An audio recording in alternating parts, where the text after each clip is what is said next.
আলহামদুলিল্লাহ। এই সাতকানিয়ার সোনার ছেলে, মহান জাতীয় সংসদের মাননীয় সংসদ সদস্য, আমার অত্যন্ত স্নেহের ছোট ভাই জনাব আলহাজ শাহজাহান চৌধুরী সাহেব, হাজারাত উলামায়ে কেরাম, উপস্থিত সাতকানিয়া, লোহাগাড়া এবং পার্শ্ববর্তী এলাকা থেকে আগত সম্মানিত প্রিয় ভাইয়েরা, পর্দার আড়ালের মা এবং বোনেরা, আসসালামু আলাইকুম ওয়া রাহমাতুল্লাহি ওয়া বারাকাতুহু।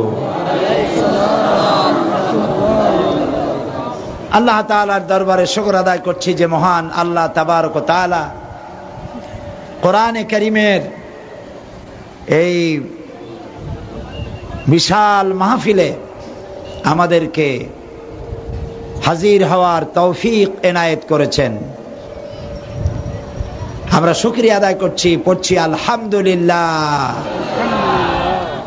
মহব্বতের সাথে জোরে সোরে সবাই পড়েন আলহামদুলিল্লাহ।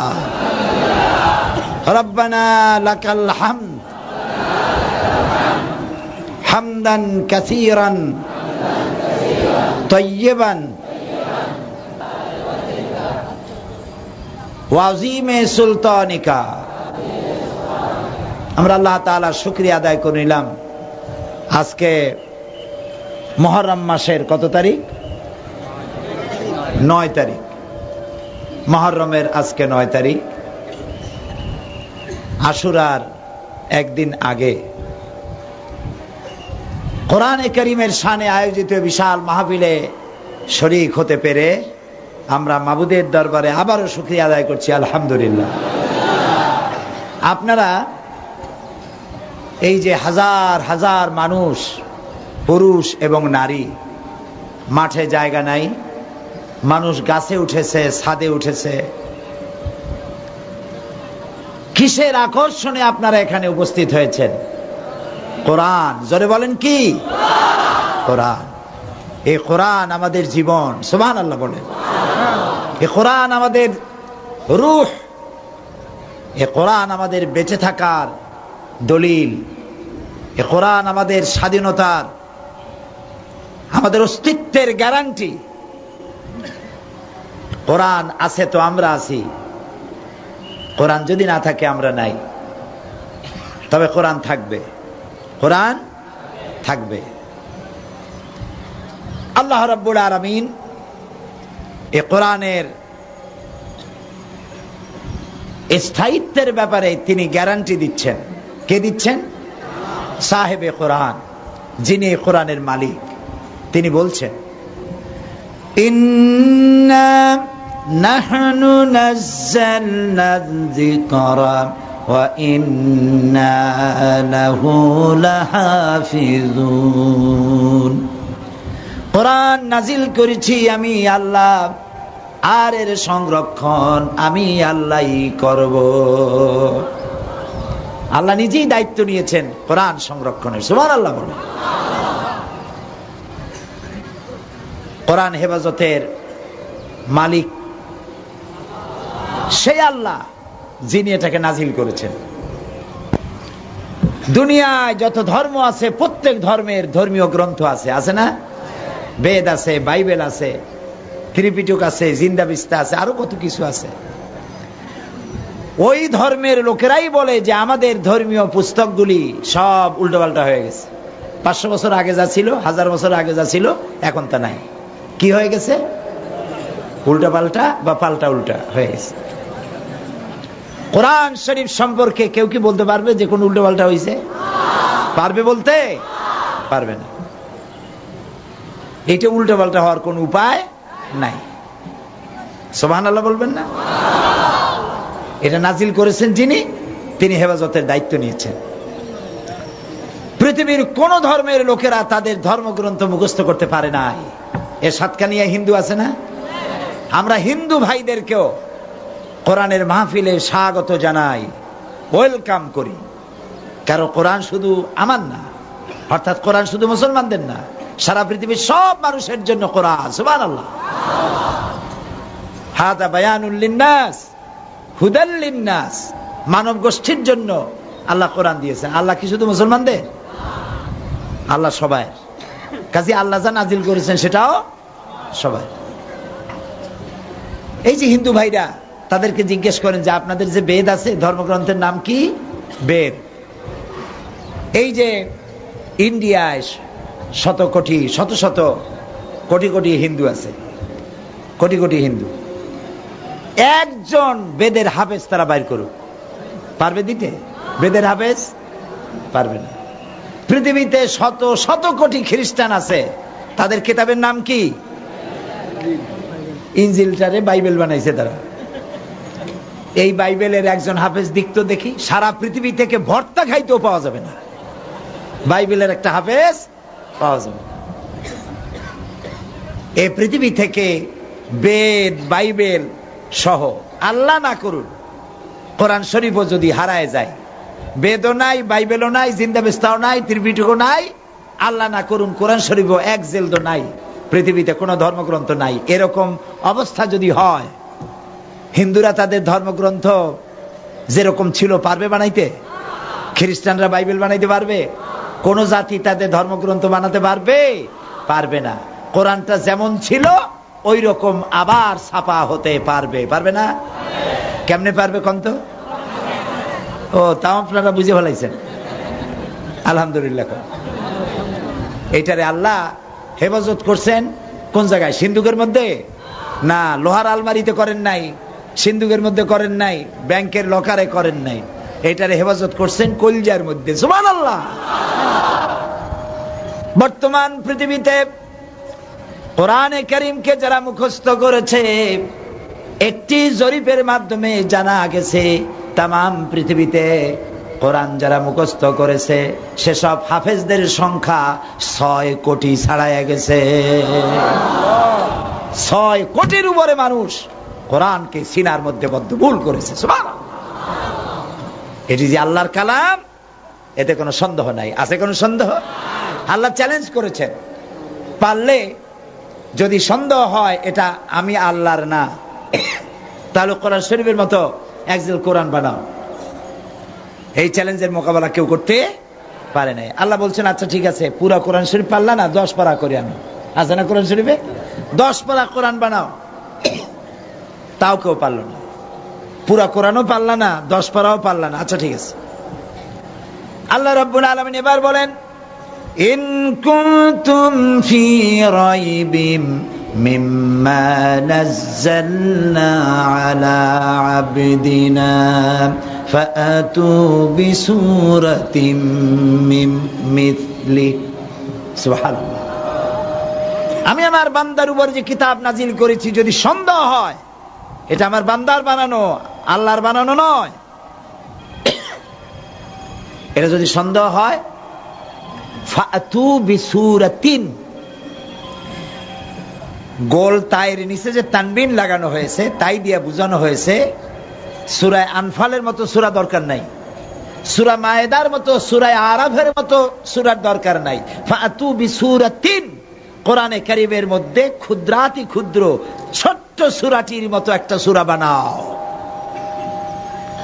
এই চ্যালেঞ্জ হয়ে গেল কত বছর? 1500 বছর। এই চ্যালেঞ্জের বয়স হয়ে গেল। পৃথিবীর মানুষ আজ পর্যন্ত কোরআনে কারীমের এই চ্যালেঞ্জের মোকাবেলা কেউ করতে পারে নাই। ভবিষ্যতে করতে পারবে? ভবিষ্যতেও করতে পারবে না। কোরআন নাজিল হতে থাকলো, এই কোরআনের মধ্যে যত কথা আছে সব কার? আল্লাহ তাআলা একসাথে নাজিল করলেন না কেন? কথা যখন আল্লাহ, তো আল্লাহ তার নিজস্ব কুদরতি প্রেসে এগুলো ছাপাইয়া কোটি কোটি কপি জিবরাইলের ঘাড়ে চড়াই দিয়া পৃথিবীতে পাঠায় দিতেন, দিলেন না কেন? এটা নাজিল হইতে সময় লাগছে কয় বছর? কত বছর? এত বছর লাগলো কেন? কি কারণে সেটা বলছি পরে। কোরআন যখন নাজিল হচ্ছিল, নবীজি মুখস্থ করতেছিলেন, মুখস্থ করতে গিয়ে তাড়াহুড়ো করতেছিলেন যাতে করে একটি আয়াত, একটি জের জবর যেন বাদ না পড়ে যায়। তিনি ব্যস্ত সমস্ত হয়ে মুখস্থ করতেছিলেন। রাসূলুল্লাহর কষ্ট হচ্ছিল। রাসূলুল্লাহর কোরআন মুখস্থ করার কষ্ট দেখে আল্লাহ রাব্বুল আলামিন তাকে শোনায় দিলেন, লা তুহাররিক বিহি লিসানাকা লিতাজালা বিহি। ও নবী, কোরআনে কারীমকে মুখস্থ করার জন্য আপনার জিহ্বাকে এত নাড়াচাড়া করার, এত দ্রুততার সাথে সঞ্চালন করার কোনো প্রয়োজন নাই। আপনি, আমার জিবরাইল যখন কোরআন নাজিল করবে আপনার উপরে, আপনি তখন আমার জিবরাইলের সাথে একবার উচ্চারণ করে যাবেন। আপনার সিনার ভিতরে গোটা কোরআন শরীফ মুখস্থ করায় দেওয়ার মালিক আমি আল্লাহ। আমি আপনারে মুখস্থ করায় দেব। আপনি তো পড়তে জানেন না, রাসূলুল্লাহ পড়তে জানতেন। ওমা তাদরি মাল কিতাব ওয়ালাল ঈমান। আপনি জানতেন না কিতাব কারে কয়, আপনি এও জানতেন না ঈমান কাকে বলে। আলাম ইয়াজিদকা ইয়াতীমান ফাআওয়া ওয়া ওয়াজাদাকা দাল্লান ফাহাদা। আমি আপনাকে পথ হারা অবস্থায় পেয়েছিলাম, পথের দিশা আমি আপনাকে দিয়েছি। সুবহানাল্লাহ। কোরআন আপনাকে আমি মুখস্থ করায় দেব, আপনি তেলাওয়াত করতে পারবেন, তেলাওয়াত করে করে মানুষকে বুঝাই দিতে পারবেন। এই ক্ষমতাও আমি আল্লাহ আপনাকে দিয়ে দেব। প্রত্যেক বছর রমজান মাসে হযরতে জিবরাইল আসতেন আর বলতেন, ইয়া রাসূলুল্লাহ, এই পর্যন্ত যদ্দুর নাজিল হইছে আপনি তেলাওয়াত করেন। দেখেন না আমাদের দেশে খতম তারাবি হয় না, সাতকানিয়া হয়, খতম তারাবি হয়, হবে না কেন? সাতকানিয়া তো আলেমদের জন্মস্থান। সুবহানাল্লাহ কোন। শত শত আলেম পয়দা হয়েছে এই সাতকানিয়ার মাটিতে। এই সাতকানিয়ার মাটিও ভালো, মানুষও ভালো। সুবহানাল্লাহ কোন। শাহজাহান চৌধুরীর মতো সোনার ছেলেকে আপনারা পার্লামেন্টে পাঠাইছেন, আপনারা ভালো মানুষ। সুবহানাল্লাহ কোন। আলহামদুলিল্লাহ বলে। আলহামদুলিল্লাহ। আপনাদের চয়েস আছে। আমি যখন তেলাওয়াত করি আমি দেখেছি আমার সাথে গুনগুন করে আপনারাও তেলাওয়াত করেন, বোঝা গেল আলেমদের সংখ্যা বেশি। আলহামদুলিল্লাহ। আলেমদের কত মর্যাদা জানেন? আল্লাহর নবী বলেছেন, আকাশের তারকা পুঞ্জের ভিতরে পূর্ণিমার চাঁদের যে মর্যাদা, আমার উম্মতের ভেতরে আমার ওলামাদের সেই মর্যাদা। সুতরাং সাতকানিয়ার মাটি ধন্য, এখানে অসংখ্য বড় বড় আলেমের পয়দা হয়েছে। আলহামদুলিল্লাহ।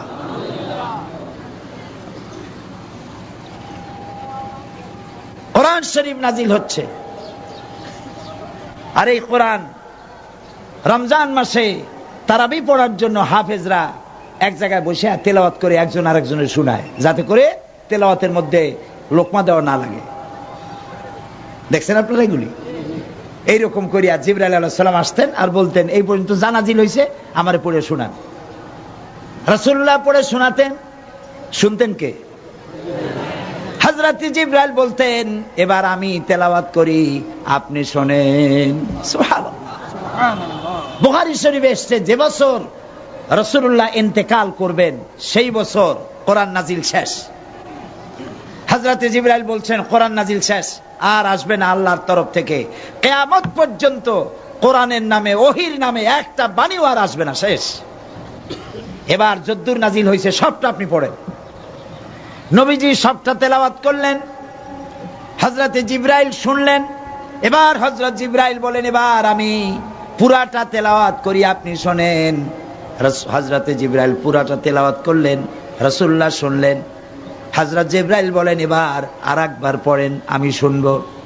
এইভাবে করে যেবার রাসূল ইন্তেকাল করেন সেইবার হযরত জিবরাইল দুইবার পড়েছেন, রাসূলুল্লাহ শুনেছেন। রাসূলুল্লাহ দুইবার পড়েছেন, জিবরাইল শুনেছেন, যাতে করে কোরআনে কারীমের একটা আয়াত, একটা সূরা, একটা নক্তাও যেন ভুল না হয়। সুবহানাল্লাহ। এই কোরআন মুখস্থ করার তৌফিক যদি আল্লাহ না দিতেন, মানুষের পক্ষে সম্ভব নয় এত বড় কিতাব মুখস্থ করা। আল্লাহ যে আছেন, আর এটা যে আল্লাহর বাণী, এটার জন্য আর কোনো প্রমাণের দরকার নাই। সুবহানাল্লাহি ওয়া বিহামদিহি। সুবহানাল্লাহ। আপনি কি সহজ কথা মনে করেন কোরআন শরীফ মুখস্থ করা? একই ধরনের কথা মুসা আলাইহিস সালামের কাহিনী কত জায়গায় বয়ান করেছেন আল্লাহ তাআলা। ইব্রাহিম আলাইহিস সালামের কথা, আদম আলাইহিস সালামের কথা কত জায়গায় বয়ান করেছেন, শয়তানের কথা কত জায়গায় বয়ান করেছেন। পাশাপাশি বর্ণনা ভঙ্গি, আয়াতের বিন্যাস ভঙ্গি পাশাপাশি, 9 পারায় যেরকম 17 পারায় সেই রকম, 19 পারায় যেরকম আবার 23 পারায় সেই রকম, পাশাপাশি আয়াত। এই মুখস্থ করতেছে মানুষ, ভুল হচ্ছে না। এবারে দুবাই সরকার, পৃথিবীর মধ্যে একটা সরকার, মুসলমান সরকার, দুবাই সরকার, যারা কোরআন শরীফ যারা মুখস্থ করেছে, বড় বড় হাফেজদের কোরআন মুখস্থের কম্পিটিশন, একটা অনুষ্ঠান তারা করে বছরে। এই 8 বছর, এবার দিয়ে 8 বছর হলো। তাদের 4র্থ বছরে তারা প্রধান অতিথি হিসেবে আমাকে দাওয়াত দিয়েছিল। আবার এই বছর প্রত্যেক রমজানে করে, এই বছর 8ম বছর উপলক্ষে আবার আমার মতো কোরআনের একজন ছোট্ট নগণ্য খাদিমকে তারা আবার প্রধান অতিথি করে এবারও দাওয়াত দিয়েছিল। সরকারি আয়োজন, দুবাই সরকারের আয়োজনে পৃথিবীর 72টি দেশ অংশগ্রহণ করেছে। তারাবির নামাজের পরে বিশাল হল, কোরআন শুনতে এসেছে। আমার দেশের মতো কপাল পোড়ানা মানুষ। এইখানে যদি ক্রিকেটে কেউ ফার্স্ট হয়, ক্রিকেট খেলায়, ফুটবল খেলায়, মন্ত্রী এমপি আনন্দের চোটে শীতই পড়ে। কি দেবে, ফুলের মালা দেবে না কি দেবে, টাকা দেবে না পয়সা দেবে, কি দিশা করতে পারে না। কি এর কোরআন শরীফের প্রতিযোগিতা, এইগুলোর প্রতিযোগিতায় তো কুল পায় না। সেখানে দেখলাম কোরআন শরীফের এই মুখস্থের প্রতিযোগিতা দেখার জন্য, শোনার জন্য এসেছেন দুবাই, আবুধাবি থেকে মন্ত্রীরা এসেছেন। বড় বড় ধনীরা আসছে, যে আমার দেশের ধনীগুলা কিনতে পারে একজনে, এইরকম বড় বড় ধনীরা আসছেন। মেয়ে লোক, পুরুষ লোক, হল ভর্তি। 5 জন ওস্তাদ, সিরিয়ার ওস্তাদ, সৌদি আরবের ওস্তাদ, মিশরের ওস্তাদ, কোরআন শরীফের উপরে বিশেষজ্ঞ 5 জন ওস্তাদ কম্পিউটার নিয়ে বসে আছেন। আর একটি সিংহাসনের মতো চেয়ার রাখছে হাফেজ, যিনি তেলাওয়াত করবেন কোরআনের মর্যাদা। সুবহানাল্লাহ। আমার দেশের প্রেসিডেন্ট ওই রকমের চেয়ারে বসতে পারে না, এইরকম চেয়ার রেখেছে কোরআন তেলাওয়াত যে করবে তার জন্য। আল্লাহ ওদের পয়সা দেবে, দেবে তোমারে। সুবহানাল্লাহ। আমাকে নিয়ে বসাইছে লিবিয়ার এক ছেলে, সেখানে ওস্তাদরা কোরআন শরীফ খুলে বলতেছেন, একটা আয়াত তেলাওয়াত করলেন একজনে। আর ওই যে কম্পিটিশনে যে অংশ নিয়েছে তার কাছে কোরআন শরীফ নাই। একটা আয়াত তেলাওয়াত করলো, কোন পারা, কোন সূরা, কত নম্বর আয়াত কিছু বলা নাই। একটা আয়াত পড়লো আর বললো ইকরা, পড়ো। সে পড়া আরম্ভ করলো। 50 আয়াত, 60 আয়াত, 100 আয়াত পড়া হয়ে গেছে। হাসবুক, যথেষ্ট, থামো। আবার আরেক জায়গা দিয়ে পড়লো। এই তেলাওয়াতের মধ্যে যদি 1 সেকেন্ড যদি ইতস্তত করে, রিপিট করে, তাহলে নাম্বার কমে যাবে। ওরে বলতে থাকলো, সে পড়তে থাকলো। আমার চোখ দিয়া পানি পড়তে লাগলো। এটা যে আল্লাহর কালাম, কোনো সন্দেহ নাই। আল্লাহ যদি তৌফিক না দিতেন, আল্লাহ যদি তৌফিক না দিতেন, এই কোরআন শরীফ মুখস্থ করা, এইভাবে তেলাওয়াত করা সম্ভব নয়। সেইখানে 72টা দেশের মধ্যে লিবিয়া ফার্স্ট হলো, আল্লাহর রহমতে বাংলাদেশ সেকেন্ড হলো। আলহামদুলিল্লাহ। ব্রাহ্মণবাড়িয়ার একটা ছেলে সেকেন্ড হলো। আমি তার আমার হোটেলে আসতে বললাম, আমি তার কপালে চুমা দিলাম। যে ফার্স্ট হইল তাকে 2.5 লক্ষ দিরহাম পুরস্কার দিয়েছে। 2.5 লক্ষ দিরহাম। আর যে সেকেন্ড হলো তাকে 2 লক্ষ দিরহাম দিয়েছে। সুবহানাল্লাহ। দুবাই গভর্নমেন্ট আমার জন্য মাহফিলের আয়োজন করলো। এরকমের বিশাল মাঠ, ওদের দেশে এইরকম মাঠে মাহফিল হয় না, মাহফিল হয় মসজিদের মধ্যে। এইরকম মাঠ দিয়েছে দুবাই ন্যাশনাল ঈদ গ্রাউন্ড, সেখানে মাহফিল। পোস্টার সেবেছে আরবিতে, ইংরেজিতে, গভর্নমেন্টের পোস্টার। আমার দেশে এইখানে যারা আমার সাথে হিংসা করে, আমি ওদের নাম নেব না, আপনারা তো বোঝেন, ওরাও আছে ওখানে। ওরা পোস্টার ছিঁড়ছে, আমার নাম দেখে পোস্টার ছিঁড়ে ফেলেছে। গোয়েন্দা বিভাগের লোকেরা খুঁজে খুঁজে বাইর করছে 21 জন। বাইর করে বলছে, পোস্টারে দেখছো গভর্নমেন্টের সিল মারা, ছিঁড়ছো কেন? জবাব দিতে পারে নাই। 3 মাসের জেল দিয়ে দিছে। সরকারের মেহমান হইয়া জেলের মধ্যে গিয়ে ভাত খাও, যাও। 4টা টিভি চ্যানেল ডাইরেক্ট লাইভ প্রচার করেছে। সেখান থেকে আমি যে বিষয়ের উপরে বক্তৃতা করেছি এগুলি প্রচার করেছে। প্রিয় ভাই সব বললাম এই কারণে, কোরআনের ইজ্জত যারা দেয় আল্লাহ তাদের ইজ্জত দেন। আপনারা যদি কোরআনের সম্মান দেন, সুজলা সুবলা শস্য শ্যামলা বাংলাদেশের আরো উন্নতি অগ্রগতি হবে। দুবাই, সৌদি আরব, মরুভূমি আর মরুভূমি, বালু আর বালু, পাহাড় আর পাহাড়, কোরআনকে সম্মান দিয়েছে। ওদের পায়ের তলা থেকে আল্লাহ তাআলা লিকুইড গোল্ড পেট্রোল বের করে দিয়েছেন। কত খাবি, কত খাবি। যারা ইসলামী দেশ মুসলমানদের সহ্য করতে পারে না, সৌদি আরবে খালি গালি দেয়, এইটা দোষ সেইটা দোষ বলতে থাকে। মরে না কেন, কয়দিন বাঁচবে, পেট্রোল ফুরিয়ে যাবে। আরে বাবা, পেট্রোল ফুরাক, ওদের যে সোনার খনি আছে, অন্তত 21টা সোনার খনি আছে মক্কা থেকে মদিনা পর্যন্ত, যেই রাস্তা দিয়ে রাসূলুল্লাহ হাঁটে গেছিলেন। রাসূলুল্লাহর পায়ের বরকতে সেই রাস্তায় 21টা সোনার খনি আছে। সব থেকে সোনার খনির গায়ে এখনো সৌদি আরব হাত দেয় নাই, আস্ত পড়ে আছে। কাজী সৌদি আরবের বিরুদ্ধে ঘৃণা করিয়া ঘুম নষ্ট করিয়া লাভ নাই। আল্লাহ তাআলা যাদেরকে দিবেন জনমের মতো দিবেন, কেউ ঠেকাইতে পারবে না। কোরআনকে সম্মান করবা, আল্লাহ তোমারে দিবেন। কোরআনের সাথে অসম্মান করবা, যদি প্রেসিডেন্ট হও, গদির থেকে নামাইয়া জেলের মধ্যে ঢুকাই দিয়া জেলখানার আসামি বানাই দেবে আল্লাহ তাআলা। দিছে না এরকম? আল্লাহ দিছে না? বাকি কথা মাগরিবের পরে বলবো ইনশাআল্লাহ। সব নামাজের জন্য কাতার দিয়ে দেন, নামাজের জন্য কাতার দেন। লা ইল্লাল্লাহ, লা ইলাহা ইল্লাল্লাহ, লা ইলাহা ইল্লাল্লাহ, লা ইলাহা ইল্লাল্লাহ।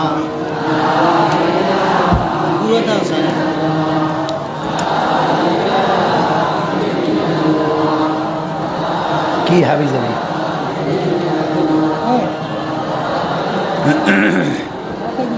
লা ইলাহা ইল্লাল্লাহু মুহাম্মাদুর রাসূলুল্লাহ, সুবহানাল্লাহ, আলহামদুলিল্লাহ, লা ইলাহা ইল্লাল্লাহ, সুবহানাল্লাহ, আলহামদুলিল্লাহ, লা ইলাহা। এটা আটকাই দিছে কেন? পাও ঢোকে না, করছে কি? ছুড়ে ফেলে। লা ইলাহা ইল্লাল্লাহু মুহাম্মাদুর রাসূলুল্লাহ। টান জোরে। প্রিয় ভাই সব, মাগরিবের আগ পর্যন্ত আমরা বলতেছিলাম কোরআনে কারীম আল্লাহ তাআলার এক বিশাল নিয়ামত, যা তিনি বিশ্ববাসীর জন্য নাজিল করেছেন এবং হেফাজতের দায়িত্ব আল্লাহ তাআলা নিজেই গ্রহণ করেছেন। আলহামদুলিল্লাহ বলি। এই কোরআনে কারীম আল্লাহ তাআলা বোঝার জন্য এবং মুখস্থ করার জন্য সহজ করে দিয়েছেন। কিন্তু আমাদের দেশে এক শ্রেণীর লোক আছে যারা মসজিদের মধ্যে বসে বলেন যে কোরআন আমরা বুঝবো না, এটা আলেমদের কাজ, এটা মাওলানা মৌলভী সাহেবদের কাজ, কোরআন আমরা বুঝবো না, আসেন মুরব্বীরা কি কয় তাই শুনি। আছেন এরকম? কোরআন কেমন একখানা কিতাব যে আল্লাহ নাজিল করেছেন মাওলানা মৌলভীদের জন্য, যে তারা ছাড়া কেউ বুঝবে না?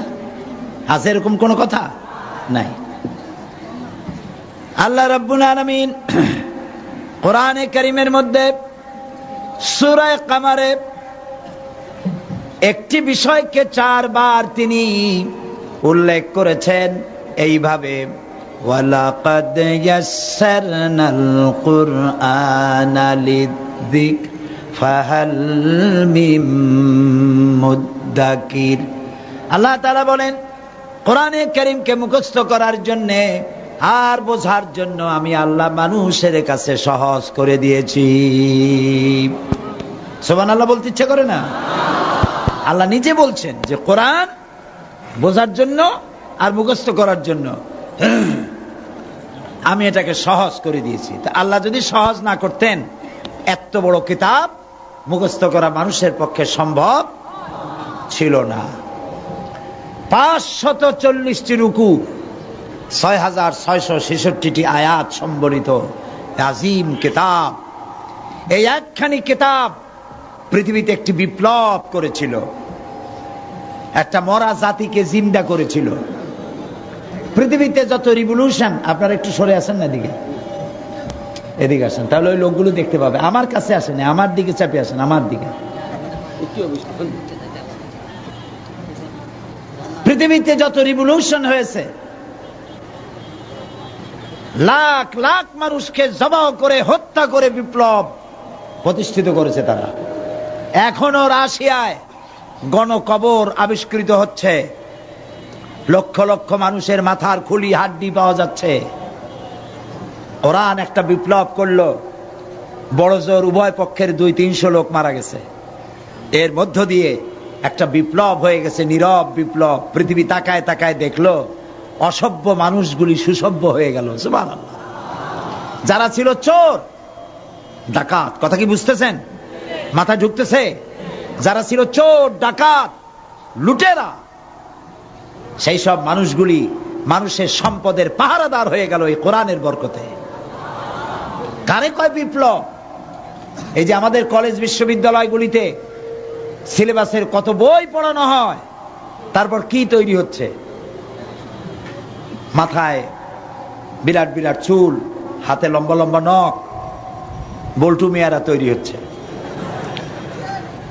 মাস্তান, সাদাবাজ সব না, একটা অংশ খারাপ হয়ে যাচ্ছে।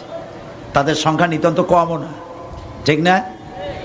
কিন্তু রাসূলের যুগে সিলেবাসে কিতাব ছিল মাত্র 2খানা। সিলেবাসের কিতাব ছিল 2খানা, একখানের নাম কিতাব আর একখানের নাম কি? হাদিস। মাত্র 2খানা কিতাব পড়ে রাসূলের ইন্তেকালের 70টি বছর যেতে না যেতে মুহাম্মদ বিন কাসেম সিন্ধু বিজয় করলেন। সুবহানাল্লাহ, কি সাংঘাতিক কথা! মিশর বিজয় হয়ে গেল।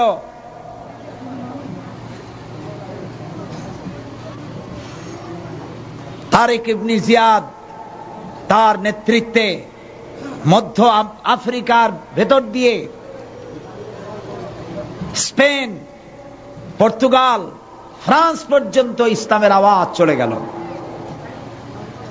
পৃথিবীতে অর্ধেকটা পৃথিবী মুসলমানদের করায়ত্ত হয়ে গেল এক কোরআনের বরকতে। কাফেররা দেখলো যারা বিরোধিতা করছিল, রাসূলের সাথে বিরোধিতা করে নাই, করে নাই। সতিজা কা রহা হ্যায় আজল সে তা ইমরোজ, সতিজা কা রহা হ্যায় अज़ल से ता इमरोज, चरागे मुस्तफावी से शरारे बुलहबीस। সেই আবহমান কাল থেকে আবু জাহেলের গোষ্ঠীরা মুস্তাফা সাল্লাল্লাহু আলাইহি ওয়াসাল্লামের চারাগকে নিভিয়ে দিতে চেয়েছে। হাজারো মাইল বেগে প্রচন্ড ঝড়ো হাওয়ার মোকাবেলায় আল্লাহ তাআলা মুস্তাফা সাল্লাল্লাহু আলাইহি ওয়াসাল্লামের টিম টিম করে জ্বলে ওঠা প্রদীপকে প্রজ্বলিত করে রেখেছেন ইলা ইয়াউমিল কিয়ামা, কিয়ামত পর্যন্ত জ্বলবে, কেউ নিভাইতে পারবে না।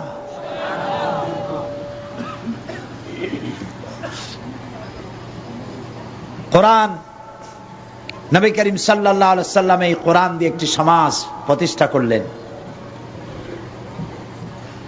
যে সমাজে চুরি নাই, ডাকাতি নাই, জেনা নাই, ব্যভিচার নাই, হত্যা নাই, ধর্ষণ নাই। একটি সুন্দর সমাজ পৃথিবী উপহার পেল। কোরআন তাবিজের জন্য আসে নাই, তদবিরের জন্য আসে নাই, শুধু তেলাওয়াত করার জন্য কোরআন নাজিল হয় নাই।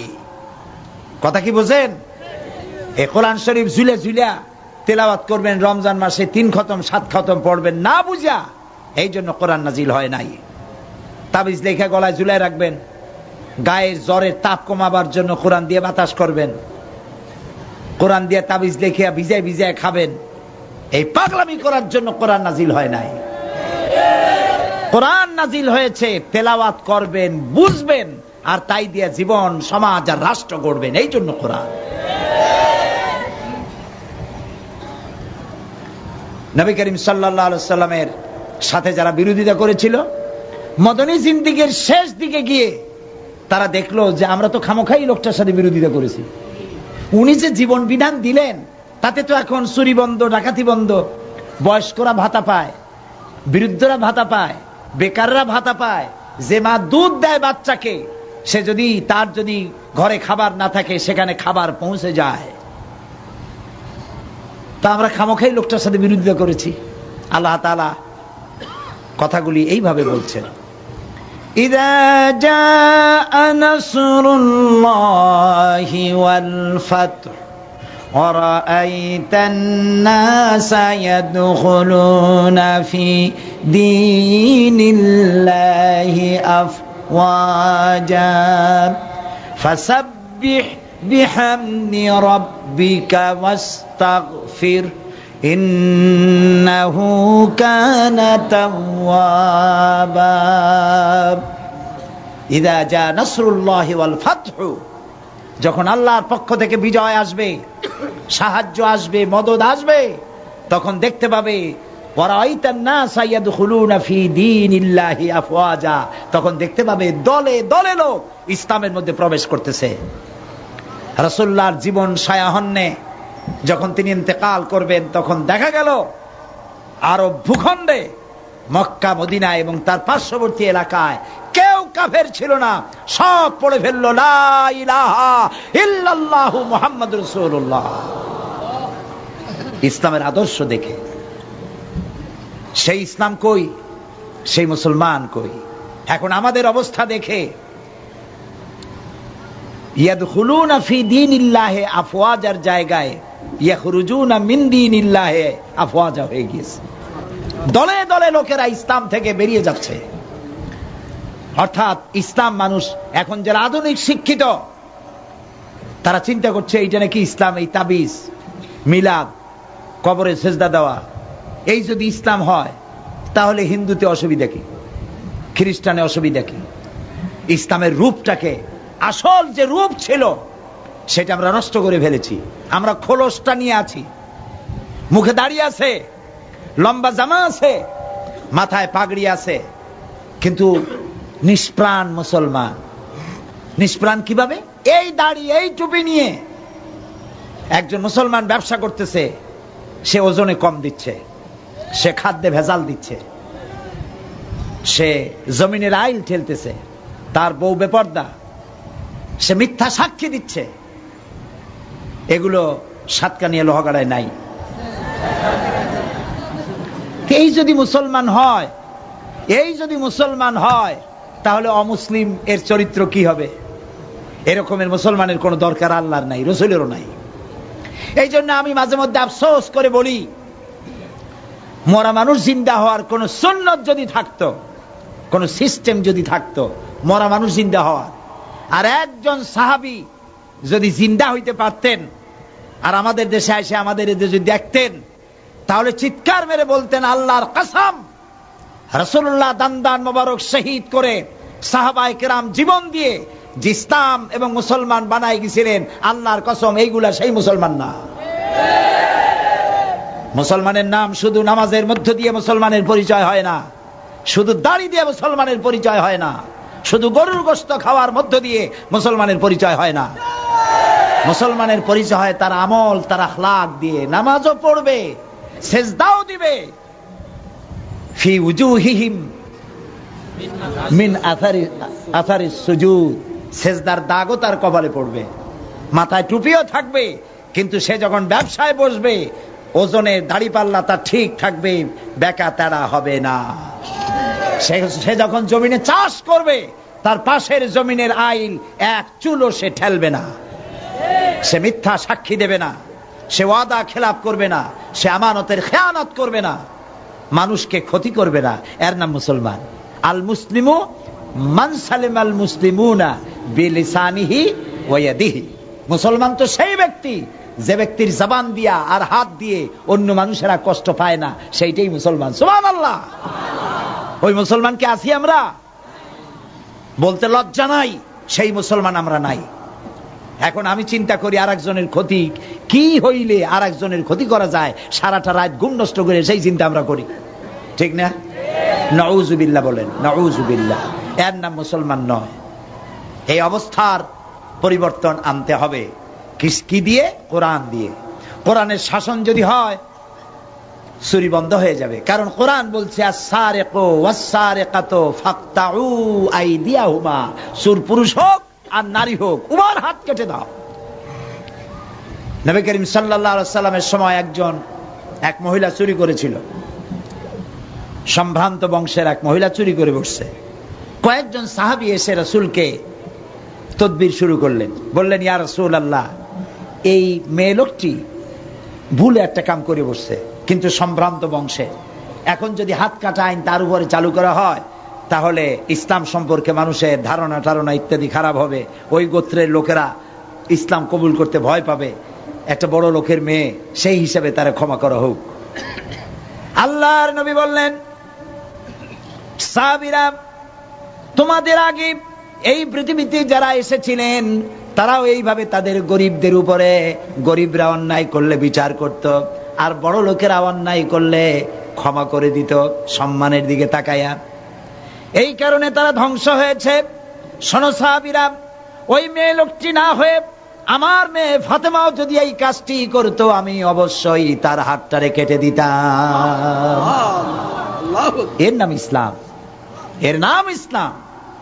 এই ইসলাম যদি প্রতিষ্ঠিত হয় মানুষ শান্তি পাবে। আমি যখন ইউরোপে আমেরিকায় বক্তৃতা করি, সেখানে খ্রিস্টান থাকে, হিন্দু থাকে, মুসলমান থাকে, মাল্টি ন্যাশনাল পিপল সেখানে থাকে। আমি আমার বক্তৃতার ভেতরে বলি, কোরআন ভয় পাওয়ার কোনো কারণ নাই। কোরআন যদি চালু হয়, কোরআনের আইন যদি চালু হয়, তার অর্থ এই নয় যে হিন্দুগুলোর মুসলমান বানানো হবে, খ্রিস্টানগুলোর মুসলমান বানানো হবে। কোনো দুঃখ নাই মুসলমানের। আমি আমার নিজের ঘরই সামলাইতে পারি না, তোমারে মুসলমান বানাই আমার লাভটা কি? ঠিক না? পৃথিবীতে 630 কোটি মানুষ এখন বাস করে। বর্তমান পৃথিবীতে মানুষের সংখ্যা 630 কোটি। এই 630 কোটি মানুষের ভিতরে 150 কোটি মুসলমান। কোরআন যদি চালু হয়ে যায়, আমি হিন্দু খ্রিস্টান বৌদ্ধদের বলি, কোরআন যদি চালু হয়, এর আইনটা যদি চালু হয়, আপনারাও শান্তি পাবেন। আপনাদের মুসলমান হওয়া লাগবে না, হিন্দু এবং খ্রিস্টান থাকা অবস্থাতেই আপনারা শান্তি লাভ করবেন। কিভাবে? প্রশ্ন ওঠে, কিভাবে? কয়েকটা দৃষ্টান্ত দিব। একটি হচ্ছে এই সুদ। এটি পুঁজিবাদী শোষণের এক জঘন্যতম হাতিয়ার। সুদ আর যাকাত দুটির মধ্যে পার্থক্য হলো, যাকাত হলো বড় লোকদের কাছ থেকে নাও, গরিবদের দাও, এটা হলো যাকাত। আর সুদ হলো গরিবদের কাছ থেকে নাও, ধনীদের দাও। দুইটা কি একরকম? সুদী অর্থ ব্যবস্থা দিয়ে গরিবরা আরো গরিব হয়, ধনীরা আরো ধনী হয়, এটাই হলো সুদ। এখন আল্লাহ কি বলছেন? আল্লাহ তাআলা বলছেন, ওয়াহাল্লাল্লাহুল বাইআ ওয়া হাররামার রিবা। আমি ব্যবসাকে করেছি হালাল, সুদকে করেছি হারাম। কে বলতেছেন? আল্লাহ তাআলা। এখন সুদ যদি বন্ধ করে দেওয়া হয়, সমস্ত ব্যাংক থেকে সুদগুলি বন্ধ হয়ে গেল, তাহলে উপকার পাবে শুধু মুসলমানে না হিন্দুরাও পাবে? পাবে কিনা? কিভাবে শোষণ করে সুদ দিয়ে?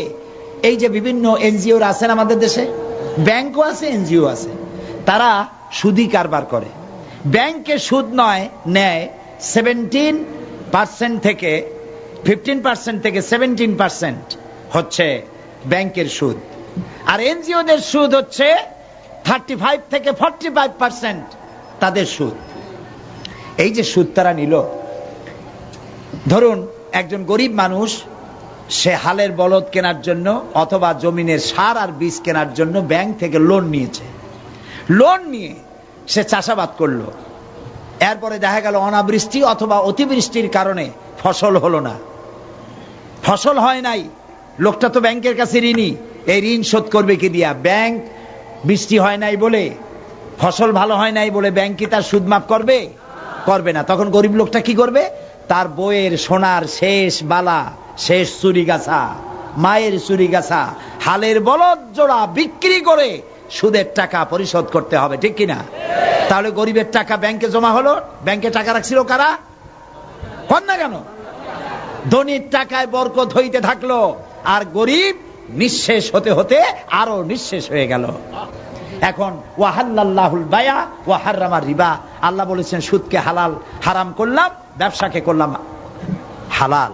এখন সুদ যদি ব্যাংক থেকে বন্ধ হয়ে যায়, সমস্ত ব্যাংক থেকে, তাহলে উপকার হবে শুধু মুসলমানের, না উপকার হবে কাফের, হিন্দু, খ্রিস্টান, বৌদ্ধ সকলের উপর? বলেন বলেন। এখন এই সুদ কিভাবে বন্ধ করবেন আপনারা? সুদ এর মধ্যে 70টি গুনাহ। 70 গুনাহ হলো নিজের মাকে, গর্ভধারিণী মাকে বিবাহ করা, ঘৃণার সাথে বলেন নাউজুবিল্লাহ। এইটা যদি হয় ছোট্ট গুনাহ, 70টা গুনার ছোট্ট গুনাহ এই, বড় গুনাহটা কি? আমি হাদিস শরীফ খুঁজেছি, বড় গুনাহ হাদিসে পাই নাই। খুঁজতে খুঁজতে কোরআন শরীফে পেয়ে গেছি বড় গুনাহটা কি। বড় গুনাহ হলো সূরা বাকারার মধ্যে আল্লাহ তাআলা বলেছেন সুদের অপকারিতা একটা রুকু ব্যাপী আলোচনা করে তারপরে শেষ দিকে গিয়ে আল্লাহ তাআলা বলেছেন ফাইন লাম তাফআলু ফাযানু বিহারবিম মিনাল্লাহি ওয়া রাসূলি। এই সুদকে যদি ছেড়ে না দাও, তাহলে আল্লাহ এবং রাসূলের বিরুদ্ধে, আল্লাহ এবং রাসূলের পক্ষ থেকে যুদ্ধের ঘোষণা রইল। পারবা আল্লাহ এবং রাসূলের সাথে যুদ্ধ করতে? যারা জবাব দিলেন না তারা পারবেন? আল্লাহর সাথে যুদ্ধ করবা? 1.5 মিনিট একটা আঘাত দিলেন, এই যে সুনামি হয়ে গেল না, ওইটা যদি হয় সুনামি, তাহলে দুর্নামিটা কি? Thailand, Malaysia, Indonesia, Sri Lanka, Tamil Nadu, 1.5 মিনিটের এক ধাক্কায় 3.5 লক্ষ মানুষ দুনিয়া থেকে বিদায় হয়ে গেছে। 1 লক্ষ মানুষের খোঁজ নাই। বাড়ি ঘর, দালান কোঠা মিসমার হয়ে গিয়েছে। সমুদ্র থেকে 33 ফিট উঁচু হয়ে পানি এসে সমস্ত এলাকা ভাসাইয়া ধসাই দিয়েছে। টের পাও আল্লাহর কত বড় শক্তি? সুবহানাল্লাহ বলো। আল্লাহ কত যুদ্ধের ঘোষণা রইল। এইটা হলো সুদের সব থেকে বড় পাপ। এই সুদ ওয়াজ করে বন্ধ করা যাবে? আমার মতো সাইদি লাখো কোটিও ওয়াজ করে করে শেষও যদি হয়ে যায়, সুদ বন্ধ হবে না। এদেশের আলেমেরা, পীরেরা 1000 বছর ধরে ওয়াজ করেছেন, সুদের বিরুদ্ধে, সুদ বন্ধ হয় নাই। ওয়াজ করে যদি সুদ বন্ধ করা যেত, জেনা বন্ধ করা যেত, তাহলে রাসূলুল্লাহর চাইতে বড় ওয়াইজ আকাশের নিচে জমিনের উপরে আর নাই। তিনি ওয়াজ করে বন্ধ করতে পারতেন, ঠিক না ভাই? রাসূলুল্লাহ ওয়াজ করে বন্ধ করতে পারেন নাই। কি করে বন্ধ করছেন? আইন করে বন্ধ করেছেন। কি করে বন্ধ করেছেন? আইন করে। সুতরাং ওয়াজ করে, তাফসীর করে সুদ, জেনা, মদ বন্ধ করা যাবে না। বলতে পারেন তাহলে আপনি এত চিল্লেন কেন? বলতে পারেন আমি চিল্লাই মোটিভেশন করার জন্য, আপনাদের ব্রেন ওয়াশ করার জন্য। আলহামদুলিল্লাহ, ঠিক, ব্রেন ওয়াশ হবে ইনশাআল্লাহ। বলেন ইনশাআল্লাহ। ইনশাআল্লাহ। কিভাবে হবে?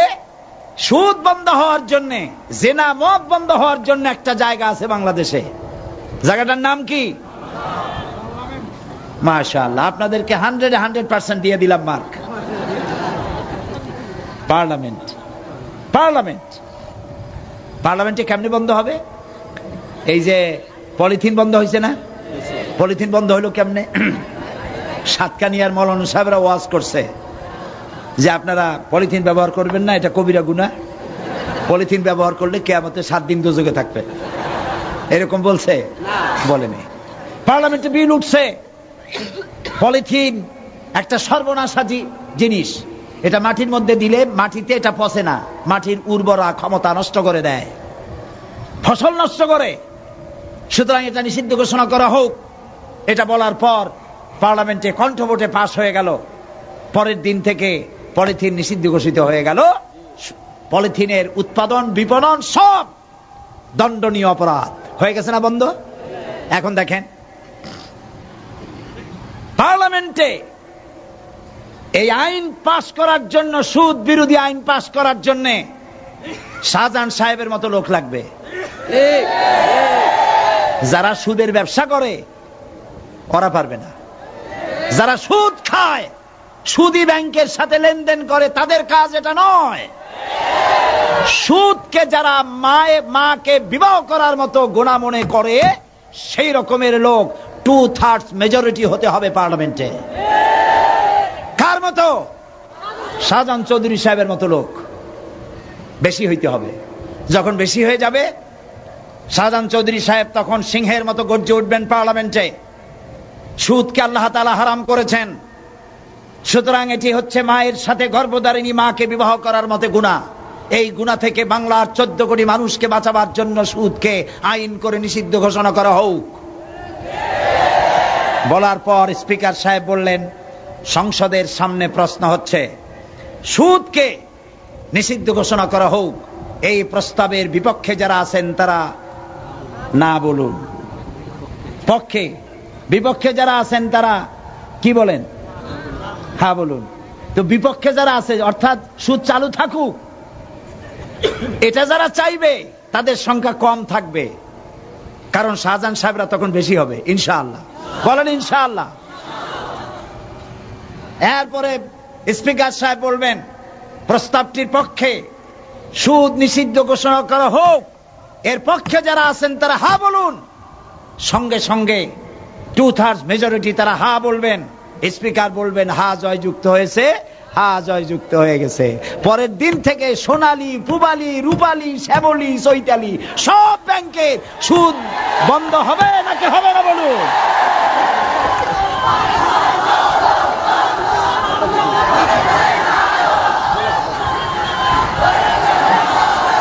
প্রিয় ভাই সব, এইভাবে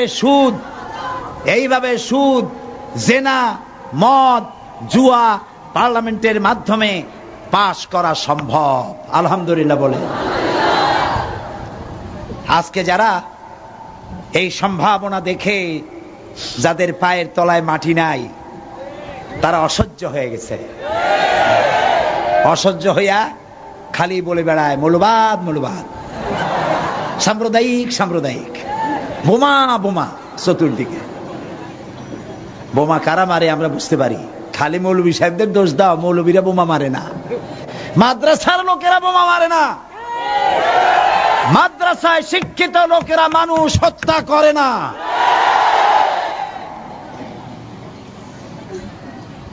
বাংলাদেশের প্রত্যেকটা জেলায় জেলখানা আছে না? আছে না জেলখানা? জেলখানাগুলিতে যান, যে জেলারের কাছ থেকে লিস্ট চান, এখন আপনার এই জেলে কতগুলি কয়েদি আছে ওনার কাছে লিস্টটি আছে না? ওই লিস্টটি সামনে নিয়ে অন্য জেলায় না দিয়ে আপনার চট্টগ্রামে যান, পটিয়া যান। পটিয়া তো একটা জেলা, কক্সবাজার একটা। পটিয়া কি? ওটা তো সাব ডিভিশন ছিল। তোর জেলা হইল না কেন? ওইটা জেলা বানায় দেওয়া হবে ইনশাআল্লাহ। আপনারা আবার শাহজাহান চৌধুরী সাহেবকে আগামী 2006 সালের নির্বাচনে জিতায় দেবেন, পটিয়া জেলা হয়ে যাবে ইনশাআল্লাহ। এরকম আসতে কইলেন কেন? সাতকানিয়া, লোহাগড়া, বাঁশখালী, জি, এটার নাম হবে কি জেলা? বাঁশখালী জেলা, সাতকানিয়া জেলা। আচ্ছা, এটার জন্য আপনারা আশা করতে থাকুন, তারপরে কপালে যা আছে তা তো হবে। তো এখন কক্সবাজার একটা জেলা, রাঙ্গামাটি, খাগড়াছড়ি এগুলি জেলা, আর প্রত্যেকটা জেলায় কি আছে? জেলখানা। যে জায়গায় আপনি যাইতে চান যান, যাইয়া লিস্ট তালাশ করেন, দেখেন ওই জেলখানায় এখন বাংলাদেশের জেলখানাগুলিতে যত কয়েদি আছে ওর মধ্যে মসজিদের ইমাম কয়জন আছে, মাদ্রাসার শিক্ষক কয়জন আছে, কয়জন পীর সাহেব আছে, কয়জন মাওলানা আছে, কয়জন হাফেজ আছে, তালাশ করেন, যান। কাজী যারা বোমাবাজির জন্য আলেমদেরকে দায়ী করে তারা নির্লজ্জ, বেহায়া।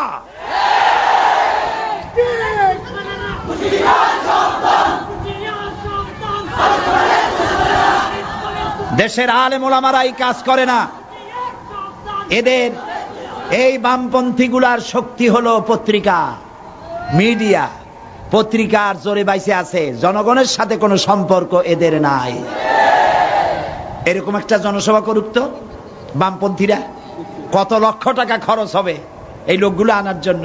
পথ খরচা দিতে হবে, খাওয়াইতে হবে, তারপরেও বসবে না, দাঁড়ায় দাঁড়ায় সিনেমা দান চাপাবে, বসবে না লোকেরা। প্রিয় ভাই সব, এগুলি তাদের হিংসায় ধরেছে, তাই নিজেরা বোমা মারামারি করে মানুষ হত্যা করে দায় দায়িত্ব জোট সরকারের উপরে চাপাই দিতে চায়। এখন 14 দল মিলে একত্রিত হয়েছে, 14টা, কতগুলি? 14 গোষ্ঠী। এই 14 গোষ্ঠী হলো বাম। এগুলো কি? এদেরই সব অকাজ করাই এই বামেদের কাম। বাম, আসহাবুল ইয়ামিন, আসহাবুশ শিমাল, ডানপন্থী আর বামপন্থী।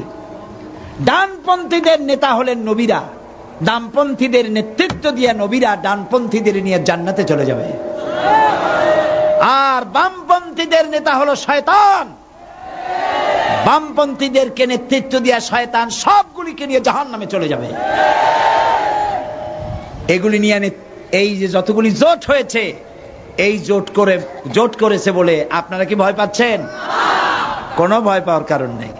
আপনারা বিশ্বাস করেন এই বামপন্থীদের যতগুলি নেতা আছে, দেখেন না, এই এক এক জায়গায় যাইয়া তারপরে মঞ্চে লাইন দিয়ে দাঁড়ায়, এক একজনের হাত ধরিয়া হাত উঁচু করে দাঁড়ায়, দাঁতগুলো সব বাইর করে দেয়, মনে করে যে আমরা জিতে যাব আগামী নির্বাচনে। এত সহজ না। এই বামপন্থী গুলা যেখানে দাঁড়াবে, মাতৃভূমিতে জন্মস্থানেও যদি দাঁড়ায়, 100% জামানত বাজেয়াপ্ত হয়ে যাবে। কারণ এই দেশের মুসলমানেরা বামপন্থীদেরকে ভোট দেবে না, কোনদিন দেবে না। কাজী ওনারা 14 দল নিয়ে যা করবেন ভয় পাওয়ার কারণ নাই। আগামী 2006 সালে যে নির্বাচন হবে, সেই নির্বাচনে এই জোট সরকার আবার ক্ষমতায় আসবে ইনশাআল্লাহ। জোরে বলেন আলহামদুলিল্লাহ। প্রিয় ভাই সব,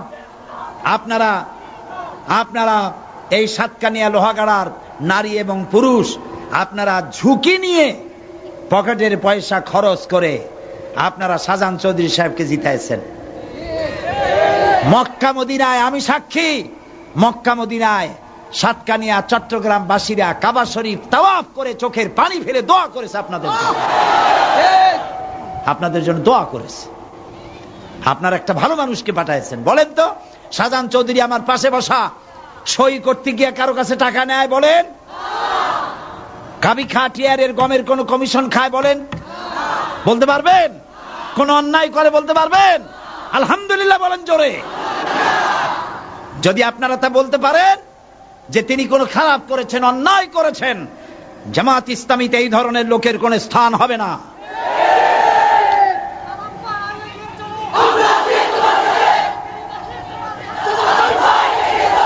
আল্লাহর মেহেরবানি, পার্লামেন্টে অত্যন্ত যোগ্যতার সাথে তিনি যখন কথা বলেন, স্পিকার সহ, প্রধানমন্ত্রী সহ পার্লামেন্টের সংসদ সদস্যরা তার মুখের দিকে তাকায় কথা শুনতে থাকে। আলহামদুলিল্লাহ, আলহামদুলিল্লাহ বলেন। এটি মাবুদের মেহেরবানি, এটি আপনাদের কৃতিত্ব। আপনারা চয়েস করেছেন, উত্তম চয়েস। সুতরাং আমি আশা করি রাজভোগ রসগোল্লা খাওয়ার পর চানাচুর খাইতে আপনারা চাইবেন না। এর থেকে আর বড় ব্যাখ্যা দেওয়ার দরকার আছে? আল্লাহ রহম করুক, বলি আমিন। প্রিয় ভাই সব, গোটা পৃথিবীতে আজ মুসলমানরা হচ্ছে সব থেকে বেশি রাইজিং রিলিজিয়ন। সারা পৃথিবীতে ক্রমান্বয়ে মুসলমানদের সংখ্যা বাড়তেছে। এই যে বুশা,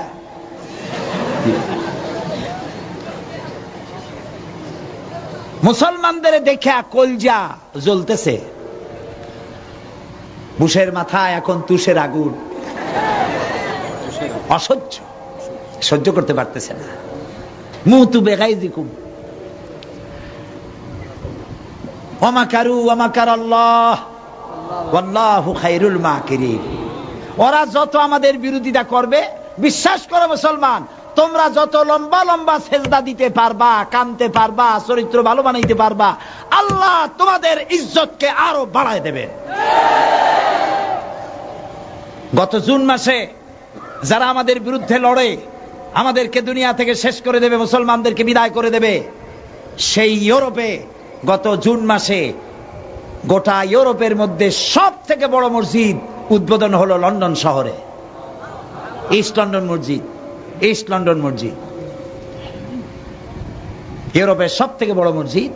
এই মসজিদটা নির্মাণে খরচ হয়েছে বাংলাদেশি টাকায় 125 কোটি টাকা।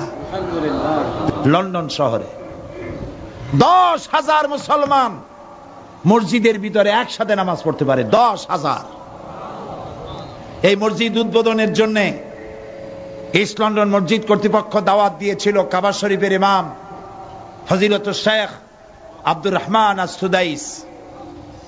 কি তেলাওয়াত তার, সুবহানাল্লাহ। আল্লাহ তার হায়াত দারাজ করুন। আপনারা যাবেন, যাদের পয়সা কড়ি আছে জীবনে একবার হজ করবেন, আর পয়সা কড়ি থাকলে হাবিজাবি জায়গায় না বেড়াইয়া রমজান মাসে ওমরা করে আসবেন, কাবা শরীফে নামাজ পড়ে আসবেন। আব্দুর রহমান আস-সুদাইস যখন তেলাওয়াত করে মনে হয় যেন ওহী নাজিল হইতেছে। আল্লাহু আকবার, ওহী নাজিল হচ্ছে। কাবা শরীফের ইমাম, রাসূলুল্লাহ বলেছেন যে ব্যক্তি রমজান মাসে উমরা করলো সেজন্য আমার সাথে হজ আদায় করলো। কাবা শরীফের ইমাম, তাকে দাওয়াত দেওয়া হলো। আর বাংলাদেশ থেকে ওই মসজিদ উদ্বোধনের জন্য আমার মতো একটা ভাঙাছেড়া মানুষকেও তারা দাওয়াত দিল। লন্ডন শহরে কাবা শরীফের ইমামের পেছনে জুমা আদায় করার জন্য 25 থেকে 30,000 লোকের সমাবেশ হয়ে গেল। লন্ডনের ইতিহাসে এত মুসলমান কখনো এক জায়গায় হয় নাই।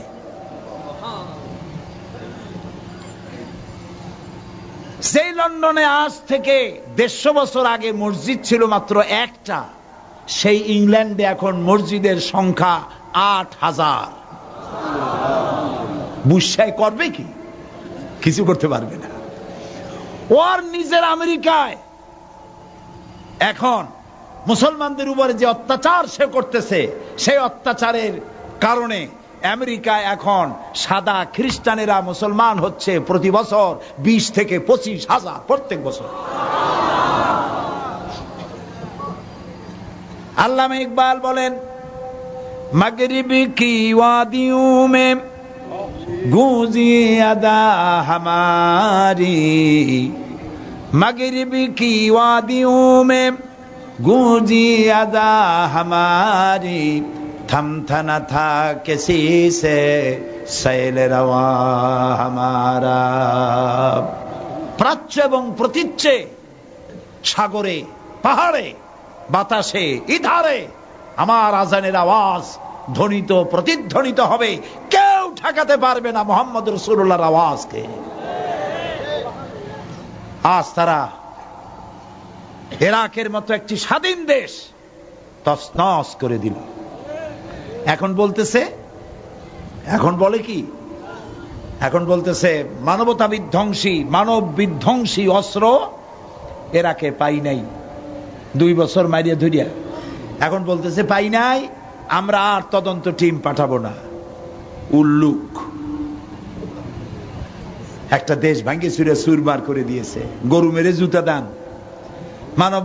মানব বিধ্বংসী অস্ত্র পাই নাই, অস্ত্র খোঁজার জন্য একটা দেশ ভাঙ্গিয়া শেষ করে দিলে, তারপরে সাদ্দামের মাটি খুশিয়া মাটির মধ্যে দিয়ে বাইর করিয়া মুখের মধ্যে টস মারিয়া দেখছে গলার মধ্যে মানব বিধ্বংসী অস্ত্র আছে নাকি।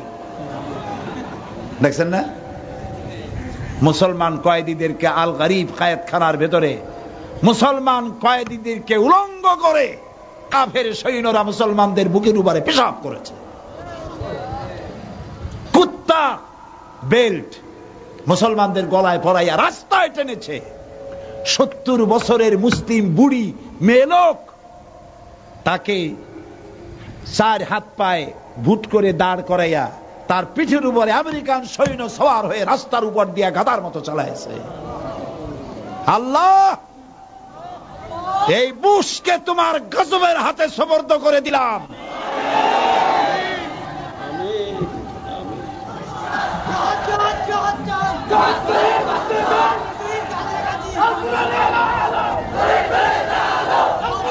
আল্লাহ তাআলা, আল্লাহ রাব্বুল আলামিন, আল্লাহ তাআলা ইন্তেকাম নেওয়ার জন্য যথেষ্ট। তবে তিনি প্রথমে কিছু বলেন না। ওয়ায়ামুদ্দুহুম ফি তুগয়ানিহিম ইয়ামাহুন, আল্লাহ ঢিল দেন প্রথমে, কদ্দুর পারো দেখি। তারপরে যখন জুলমের প্রান্ত সীমায় চলে যায়, আল্লাহ তাআলা বলেন ইন্না বাতশা রাব্বিকা লাশাদীদ। তোমার আল্লাহ যখন ধরে, তার ধর পাকড়টা সিরিয়াস হয়ে যায়। একবার যখন ধরেন, কারো হিম্মত নাই ছাড়িয়ে নেওয়ার। তুমি তো বেটা বুশ, ফেরাউন নমরুদরে জুতা দিয়া পিটায় আল্লাহ বিদায় করে দিয়েছেন। ফেরাউন রে সুবাইয়া দুনিয়া থেকে বিদায় করে দিয়েছেন। সে আল্লাহ আছে কি নাই? চিল্লায় বলো, আছে কি নাই? কাজী আমরা আজকে যদি আমাদের ভাগ্যকে সুপ্রসন্ন করতে চাই, আসুন আমরা মুসলমান হই, আমরা মুসলমান হই। আল্লাহ তাআলা বলেছেন ইয়া আইয়ুহাল্লাযীনা আমানু, হে বিশ্বাসীরা, উদখুলু ফিস সিলমে কাফা, পরিপূর্ণরূপে ইসলামের মধ্যে দাখিল হয়ে যাও। মুসলমানদের বলেছেন আসুন মিথ্যা কথা বলা বন্ধ করি। মিথ্যা কথা, এই জাতি মিথ্যা কথা বলে, ওজনে কম দেয়, খাদ্যে ভেজাল দেয়, নামাজ পড়ে না, সেই জন্য আল্লাহ নারাজ হয়ে গেছে। আল্লাহ যদি নারাজ হন, আমরা দুনিয়ায় বাঁচতে পারবো? বলেন বাঁচতে পারবো? জীবনে আর মিথ্যা কথা বলবো না। ওজনে কম দেওয়া, মিথ্যা কথা বলা আর হবে না। আর নামাজ রোজা ছেড়ে দেব না। ওয়াদা করতে পারবেন? পারবেন? দুই হাত উঁচু করে বলেন ইয়া আল্লাহ, তোমার পবিত্র নামে কসম করি, ওয়াদা করি, যতদিন পর্যন্ত মালাকুল মউত আমার মাথার কাছে না আসতেছে, ততদিন পর্যন্ত আমি আর ফরজ নামাজ, ফরজ রোজা ছেড়ে দেব না, ছেড়ে দেব না, ছেড়ে দেব না। এবার জোরে বলেন ইয়া আল্লাহ, আমার আজকের এই ওয়াদা আমার মৃত্যু পর্যন্ত আমাকে পালন করার তৌফিক দাও। আমিন, আমিন ইয়া রাব্বাল আলামিন। হাত নামা। প্রিয় ভাই সব, বর্তমান সরকার ইসলামের পক্ষের সরকার। আলহামদুলিল্লাহ বলেন, আলহামদুলিল্লাহ বলেন। এই 3 বছরের মধ্যে কোনো আলেম গ্রেফতার করে নাই, ঠিক না? কথা কন না কেন? গত 5 বছর যারা ক্ষমতায় ছিল, 26,000 আলেম গ্রেফতার করে, পাবলিক সিকিউরিটি অ্যাক্টে গ্রেফতার করে তাদেরকে জেলখানায় নির্যাতন করা হয়েছে। শাইখুল হাদিসকে গ্রেফতার করে 1 মাসের মধ্যে উযু আর গোসলের পানি দেয় নাই। চোর আর ডাকাতদের সাথে তাদেরকে থাকতে দিয়েছিল, ঠিক না সব কথা? এই সরকার ইসলামের পক্ষের। আলহামদুলিল্লাহ বলে। সমস্ত মাদ্রাসার ফাজিলকে ডিগ্রির মান, কামেলকে মাস্টার্সের মান দেওয়ার জন্য সরকার প্রচেষ্টা চালাচ্ছেন। তবে ষড়যন্ত্র আছে, দোয়া করতে হবে আল্লাহর কাছে সরকারের এই ওয়াদা পূরণ করার তৌফিক আল্লাহ যেন সরকারকে দেয়। বলেন আমিন। আপনাদের প্রিয় সংসদ সদস্য, আপনাদের নন্দিত নেতা জনাব শাহজাহান চৌধুরী সাহেব, তিনি পার্লামেন্টে বেসরকারি বিল, পোস্টমর্টেম বিল তিনি উত্থাপন করেছেন, যাতে মেয়ে লোকগুলির ময়না তদন্ত যখন হয় তখন যেন পুরুষ ডাক্তাররা এই মহিলা বডি, ডেড বডির উপরে হাত না দেয়। এটা কত বড় মেয়ে লোকদের ইজ্জত রক্ষার জন্য বাংলাদেশের ইতিহাসে মেয়ে লোকদের জন্য সব থেকে সম্মানজনক একটি বিল তিনি উত্থাপন করেছেন। আলহামদুলিল্লাহ বলেন। এটি মঞ্জুর হবে ইনশাআল্লাহ। বলেন ইনশাআল্লাহ। মেয়ে লোক অনেক সময় মরে যায়, গলায় রশি দিয়ে আত্মহত্যা করে, অথবা অ্যাক্সিডেন্ট করে, নানান ভাবে মরে, অথবা স্বামীতে পিটায় মরে। তারপরে তাদেরকে পোস্টমর্টেম করতে গিয়ে পুরুষেরা কাটা ছেঁড়া যখন করে, তখন মেয়ে লোকদের ইজ্জত বলে আর কিছুই থাকে না। সেইটা মেয়ে লোকের পোস্টমর্টেম যেন মেয়ে লোক ডাক্তারে করে, সেইটার জন্য তিনি বিল উঠাইছেন। আলহামদুলিল্লাহ বলেন। আপনাদের রাস্তাঘাট, স্কুল, কলেজ, মাদ্রাসা, মসজিদ তিনি সব করতে পারবেন, তার যোগ্যতা আছে এবং তাকে মন্ত্রীরা পছন্দ করেন। আলহামদুলিল্লাহ বলেন। প্রিয় ভাই সব, মা বোনেরা বহু দূর থেকে হাজার হাজার মা বোনেরা এসছেন। মা বোনেরা, আপনাদের বেহেশতে যাওয়া পুরুষের চাইতে অনেক সহজ। আলহামদুলিল্লাহ বলেন। মা বোনেরা যদি 4টা কাজ করে। আল্লাহ নবী বলেছেন মেয়ে লোকেরা যদি 4টি কাজ করতে পারে, 5 ওয়াক্ত নামাজকে সঠিকভাবে আদায় করবে, রমজান মুবারকে রোজা রাখবে, সতীত্বের হেফাজত করবে, আর স্বামীর আনুগত্য করে যদি চলে, এই 4টি কাজ করতে পারলে কিয়ামতের দিন আল্লাহর জান্নাতের যেই দরজা দিয়ে খুশি সেই দরজা দিয়ে আল্লাহর জান্নাতে চলে যাবে। আলহামদুলিল্লাহ বলে। মা বোনেরা পর্দায় থাকুন, আপনাদের সন্তানদেরকে ভালো বানান, আপনার ছেলেদেরকে ভালো বানাবেন, ইসলামী ছাত্র শিবিরে দিয়ে দেন। সুবহানাল্লাহ কর, আলহামদুলিল্লাহ বলে। ইসলামী ছাত্র শিবির এদেশের শিক্ষাঙ্গনে একটা নিয়ামত। আপনার ছেলেকে ইসলামী ছাত্র শিবির নামাজ শিখাবে, রোজা শিখাবে, আদব শিখাবে, কলেজে পড়েও মাদ্রাসায় পড়ার মতো করে তাহাজ্জুদের নামাজ আদায় করবে। আলহামদুলিল্লাহ। আপনার মেয়েকে ইসলামী ছাত্রী সংস্থায় দিবেন, আল্লাহ আপনাদেরকে রহম করবেন। প্রিয় ভাই সব, কোরআন শরীফের কথা একদিনে 1 ঘন্টায় 2 ঘন্টায় কিছুই শোনা যায় না। 30 পারা কোরআন বোঝার জন্য তাফসীর বাজারে কিনতে পাওয়া যায়। যে তাফসীরটা পড়লে পরে জীবন সুন্দর হবে, ইসলামকে বুঝতে পারবেন, ওই তাফসীরের নাম তাফহিমুল কোরআন। বলেন তো নাম কি? জোরে বলেন। এই তাফহিমুল কোরআন বাংলা ভাষায় পাওয়া যায়। আপনারা কিনবেন, পড়বেন, ইসলামী সাহিত্য পড়বেন, ইসলামী আন্দোলনে শরীক হবেন। ইয়া আইয়ুহাল্লাযীনা আমানু ওয়া কুনু মা'আস সাদিকিন। সত্যবাদীদের সাথে থাকো, ভালো মানুষের সাথে থাকো, আমাদের সাথে থাকুন, সব সময় থাকুন, একসাথে থাকুন। ইনশাআল্লাহ এ দেশ থেকে অপয়া শক্তি, কুচক্র, অশুভ শক্তি, ষড়যন্ত্রকারীরা নির্মূল হবে এবং একদিন কোরআনের শাসন দিয়ে বাংলাদেশ পরিচালিত হবে ইনশাআল্লাহ। আল্লাহুম্মা আমিন। রব্বানা যালামনা আনফুসানা ওয়া ইন লাম তাগফির লানা ওয়া তারহামনা লানাকুনান্না মিনাল খাসিরিন। হায় আল্লাহ তাআলা, লাখো জনতা, মেয়ে লোক পুরুষ লোক নিয়ে তোমার দরবারে হাত তুলেছি। দয়া করে মেহেরবানি করে আমাদের জিন্দেগীর সকল গুনাহ খাতা মাফ করে দাও রব্বুল আলামিন। আমাদের মধ্য থেকে যাদের মা বাপ দুনিয়া থেকে বিদায় হয়ে গেছে, আমাদের মা বাপের কবরগুলিকে জান্নাতের টুকরা বানায়া দাও। রব্বির হামহুমা কামা রব্বায়ানি সগীরা। সবাই পড়েন, রব্বির হামহুমা কামা রব্বায়ানি সগীরা। হায় আল্লাহ তাআলা, আগামী কাল আশুরার দিন হযরত ইমাম হুসাইন রাদিয়াল্লাহু তাআলা, হযরত ইমাম হুসাইন রাদিয়াল্লাহু তাআলা আনহু এবং তার সঙ্গী সাথী যারা দুনিয়া থেকে বিদায় হয়ে গেল, তাদের রূহের পরে সওয়াব পৌঁছায় দাও। হায় আল্লাহ তাআলা, तमाम পৃথিবীতে মুসলমানেরা যত জায়গায় বিপদে আছে, মুসিবতে আছে, আল্লাহ বিপদগ্রস্ত মুসলমানদের তুমি সাহায্যকারী হয়ে যাও রব্বুল আলামিন। ইরাকের মুসলমানেরা আমাদের আত্মীয় স্বজন কিছুই হয় না, তারা শুধু আমাদের কালেমা গো ভাই। আল্লাহ তাআলা তাদের কষ্টে আমাদের কলিজায় ব্যথা লাগে রব্বুল আলামিন। ইরাকের মুসলমানদের হাতে ইরাকটাকে উঠাইয়া দাও রব্বুল আলামিন। আফগান, কাশ্মীর, সুদান, ফিলিস্তিন, পৃথিবীতে মুসলমানেরা যত জায়গায় বিপদে, তুমি তাদের সাহায্যকারী হয়ে যাও রব্বুল আলামিন। আমাদের প্রিয় জন্মভূমি বাংলাদেশের উপরে রহমত নাজিল করো আল্লাহ তাআলা। এই দেশের স্বাধীনতা কিয়ামত পর্যন্ত তুমি অক্ষুণ্ণ রাখো রব্বুল আলামিন।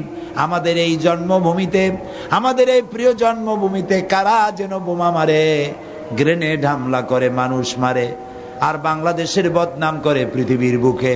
আল্লাহ তোমার দরবারে এই লাখো জনতা নিয়ে হাত তুলে তোমার দরবারে ফরিয়াদ জানাই, যারা বোমা মারে, যারা গ্রেনেড ছোড়ে, যারা মানুষ হত্যা করে, আল্লাহ তুমি দয়া করে তাদেরকে হেদায়েত নসিব করে দাও আয় আল্লাহ রব্বুল আলামিন।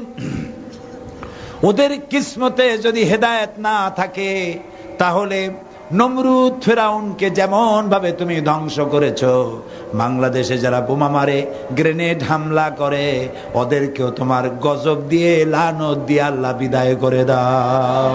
আল্লাহ তাআলা মানুষ হত্যাকারী, সন্ত্রাস সৃষ্টিকারী আল্লাহ সব পশু আর জানোয়ারগুলির হাত থেকে এই বাংলাদেশের নিরীহ মানুষগুলিরে বাঁচাইয়া দাও। হায় আল্লাহ তাআলা, মা বোনেরা কষ্ট করে বহু দূর দারাজ থেকে কোরআন শোনার জন্য এসেছেন। আল্লাহ তাআলা মা বোনদের জিন্দেগির গুনাহ খাতা মাফ করে দাও। আল্লাহ তাআলা নিঃসন্তানীকে সন্তান দিয়ে দাও, রোগ ব্যাধি মাফ করে দাও। মা বোনদের এমন আমল করার তৌফিক দিয়া দাও যাতে করে কিয়ামতে হযরত আয়েশা খাদিজার সঙ্গে হাসর নসিব হয়ে যায়। হায় আল্লাহ তাআলা, এই মাহফিলে যত যুবক তরুণরা এসেছে, আল্লাহ যুবক আর তরুণদের চরিত্র ভালো বানায় দাও। আল্লাহ তাদের নামাজি বানাও, দিনদার বানাও, পরেজগার বানাও। আল্লাহ তাআলা এই সাতকানিয়ায় যারা ব্যবসা করে, লোহাগড়ায় যারা ব্যবসা করে, হালাল ভাবে ব্যবসায় তৌফিক, ভালো তৌফিক দিয়ে দাও। এই সাতকানিয়া লোহাগড়ার যত মানুষেরা বিদেশে আছেন, সৌদি আরব সহ বিভিন্ন দেশে আছে, ব্যবসা করে, বাণিজ্য করে, আল্লাহ সকলের কাজের মধ্যে হালাল ভাবে বরকত দিয়ে দাও। আল্লাহ তাআলা আগামী কয়েকদিনের মধ্যে পরীক্ষা শুরু হয়ে যাবে, যারা পরীক্ষা দিচ্ছে আল্লাহ তুমি তাদেরকে পরীক্ষায় বিনা নকলে পাশ করার তৌফিক দিয়ে দাও। আল্লাহ তাআলা আলেম পরীক্ষা যারা দিচ্ছে তাদের উপরে রহম করো। আল্লাহ তাআলা এই সরকার যতগুলি ওয়াদা করেছিল নির্বাচনের আগে, প্রত্যেকটি ওয়াদা পালন করার তৌফিক দান করে দাও। আল্লাহ তাআলা এই সাতকানিয়া যত আলেম ওলামা আছেন, মুরব্বী, শাহজাহান চৌধুরী সাহেবের নির্বাচনে নিজের পকেটের পয়সা খরচ করে দৌড়ে দৌড়ে মানুষের দুয়ারে দুয়ারে গেছে কষ্ট করিয়া, আল্লাহ তাআলা তাদেরকে উত্তম জাযা দান করো ফিদ দুনিয়া ওয়াল আখিরাহ। আল্লাহ তাআলা আমাদেরকে তুমি দয়া করে যে কয়টা সিট দিয়েছো, আল্লাহ তাআলা আগামীতেও তুমি দয়া করে পার্লামেন্টে কোরআনের পক্ষে, ইসলামের পক্ষে, এলাকার উন্নয়নের লক্ষ্যে আল্লাহ তাআলা আবার তুমি দয়া করে সুযোগ দান করে দিও, এবং এই সংখ্যা তুমি দয়া করে আরো সম্মানজনক করে দিও। রব্বুল আলামিন, আমাদের সাথে যারা শত্রুতা করে তুমি দয়া করে তাদেরকে আমাদের বন্ধু বানায় দাও। আল্লাহ তাআলা সমস্ত মুসলমানদেরকে কোরআন বোঝার তৌফিক দাও, ইসলাম বোঝার তৌফিক দাও। যারা ইসলামের সাথে বিরোধিতা করে, বিদ্বেষ পোষণ করে, আল্লাহ তুমি তাদের দিলগুলোকে সাফ করে দাও, নেককার বানায় দাও। এই দেশের এই এলাকার মধ্যে কৃষক, শ্রমিক, মেহনতি মানুষ, রিক্সাওয়ালা, ঠেলাওয়ালা, কুলি, ভ্যানওয়ালা, মজুর, যারা কষ্ট করে দিন আনতে দিন খায়, হ্যান্ড টু মাউথ অবস্থা, আল্লাহ তাদের প্রতি রহম করো। আল্লাহ আমার দেশের সেনাবাহিনী, আমার দেশের পুলিশ, আমার দেশের র্যাব, আমার দেশের পুলিশ বাহিনী, আনসার, আল্লাহ সকলকে নামাজি বানাও, দিনদার বানাও, পরেজগার বানাও। প্রশাসনিক দায়িত্বশীল যারা আছেন, ডিসি, টিএনও, এসপি, তারপরে প্রশাসনিক দায়িত্বশীল যারা আছে, আল্লাহ ইমানের সাথে দায়িত্ব পালনের তৌফিক দিয়ে দাও। আল্লাহ তাআলা সকলের মধ্যে জাহান্নামের ভয় দাও, মওতের ভয় দাও, আমাদেরকে খাঁটি মুসলমান বানায় দাও। আল্লাহুম্মা জাআলনা মিনাত তাওয়াবিন وجعلنا من المتطهرين وجعلنا من عبادك الصالحين وجعلنا من الذين لا خوف عليهم ولا هم يحزنون ربنا تقبل منا إنك أنت السميع العليم وتب علينا إنك أنت التواب الرحيم سبحان ربك رب العزة عما يصفون وسلام على المرسلين والحمد لله رب العالمين واجعل آخر كلامنا عند الموت لا إله إلا الله محمد رسول الله